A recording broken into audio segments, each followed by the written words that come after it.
My name is Umika Kumar, and I'm here to talk to you about choices, intuition, and action. So most of us have Facebook, and if you do, you've seen that on this day feature where it tells you like what you were doing on this day 6 years ago or 8 years ago, depending on when you first got the app. So over spring break, I found an on this day that showed me what I was doing exactly 4 years to that day. I got my acceptance letter to Bryn Mawr College. As you can see, I was very excited. I don't show this picture out of some sort of pride. It's an embarrassing one, but it's really to illustrate, oh my goodness, it's been 4 years. 4 years since I was a senior in high school, deciding where I wanted to go to college and, more importantly, what I wanted to do with my life. As I saw this photo over spring break, I felt like everything had changed. So I want to take y'all on a journey today, a journey of how I got from there to where I am today.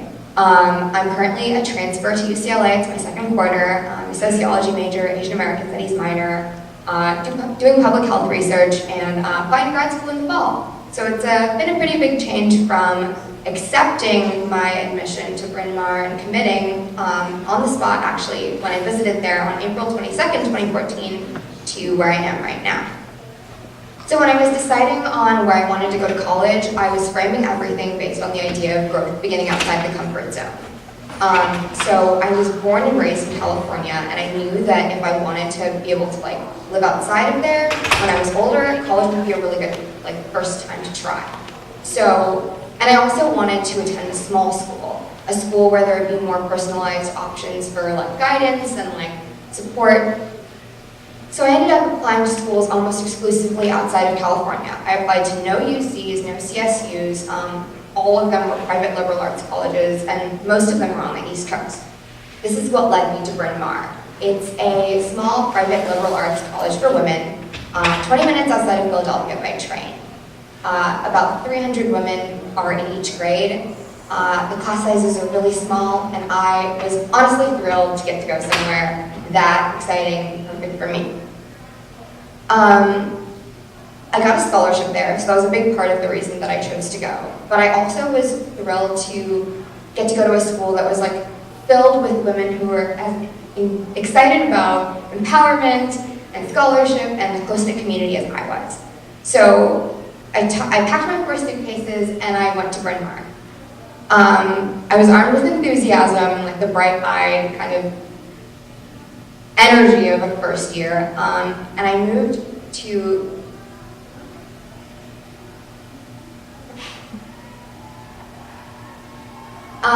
this beautiful school. Looked kind of like Harry Potter castle. I moved into a 100-year-old dorm with no elevators or air conditioning, and I started my classes. My smallest one was 8 people large, and my largest was 30. But as days turned to weeks, and the air moved from sweltering 90 degrees to crisp 40, I started to feel like something was wrong. I felt like I had made the wrong decision, and I felt like I was running towards something that I didn't know if I wanted. Bryn Mawr only made you decide on your major in your second year, at the very end. But as the ambitious freshman I was, I knew that if I wanted to have a double major, a minor, and my entire junior year abroad, I needed to know at the beginning. I was hell-bent on getting to the finish line in 2018 along with all of my peers from high school, and I was just unwilling to see any other option. In that, I realized that Bryn Mawr was the wrong place for me. I want to make it clear that it wasn't some failure of the school that made it that it wasn't the right choice. It was also a matter of compatibility. You see, I was from Fremont, California, a large 200,000 person town in the Silicon Valley, very diverse, very, right around the startup world, 20 minutes from San Jose, 40 minutes from Berkeley, an hour from San Francisco. And I had just moved to this town in Pennsylvania that was made up of 3,000 people.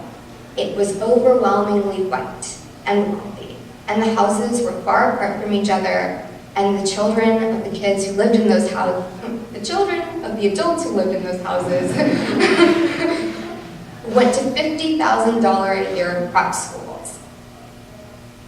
The downtown was about 2 blocks and there was a Ferrari store right next to a CVS. Needless to say, it was different from everything that I had ever seen. The way I kind of conceptualized where I was at was that I was a seed that had been uprooted before having the chance to grow roots. That I had been moved to Bryn Mawr before I even had an idea of who I was on my own. And so I wasn't able to use all of its resources to push myself to be the person I wanted to be. I started asking my parents if they would let me come home, if I could take a gap year to figure things out a little bit better for myself. They started consulting everyone they knew. So friends, family members, even college counselors and therapists all said that being uncomfortable at a new school was the completely normal part of the adjustment process, which to an extent it is, but everyone is different. And for me, kind of like we learned in Nikki's piece, there's an alarm zone where you push yourself too far outside of your comfort zone without enough resources to really build and thrive. And my gut was telling me that I needed to build kind of stronger roots and to really figure out what I wanted and who I was before I moved forward. So I kept asking, but after a month and a half of asking, I realized that I was asking for permission to make a decision that would only affect me. At the end of the day, it wasn't my parents who had to wake up every morning in Pennsylvania and go to school. I had to, and it wasn't my parents that this journey was going to affect. Of course, to some extent, yes. But at the end of the day, it was only me that would have to live with it. My gut was telling me that I needed to go home, that I needed to take the gap year. And so after a while, about a month and a half, like I mentioned, I stopped asking and I told. I told my parents that I was booking a flight home. I told my dean that I would be taking some time off, and I left. On November 14th, 2014, I took a flight home and I took a gap year. This decision was less of a certainty than anything I'd ever picked. It's so certain to go to school as a freshman right out of high school. It's so obvious, you have to pick a major, so you do it. You make all these choices in the manner in which we generally are supposed to. And this decision to leave all of that certainty was like nothing I'd ever done before and nothing anyone had ever expected. It was terrifying, but I had an inkling of a feeling that this risky choice would be the right one for me and that it would pay off. I was committed to my decision, even if no one else was. So when I got home, I taught engineering for kids for 5 months. I read a lot, so much. And I did a lot of networking. I spoke to a lot of people about different opportunities, and I ended up working at a nonprofit in San Jose and an ed tech startup in San Francisco. Over that summer, I worked 70 hours a week, including weekends, so not that crazy. And I ended up getting hired as a freelance digital marketer at a small startup in San Jose. All of these opportunities and things gave me a real chance to get to know who I was and what I wanted, what excited me, what made me want to wake up in the morning.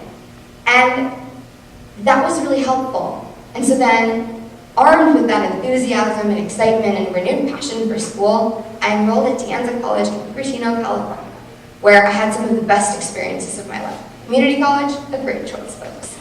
After high school, I was really burned out. And I didn't know what I wanted for my future. All I knew was that I wanted to get there. And what I want to kind of drive home today is not that we need to ignore everyone else and make our own decisions or anything like that.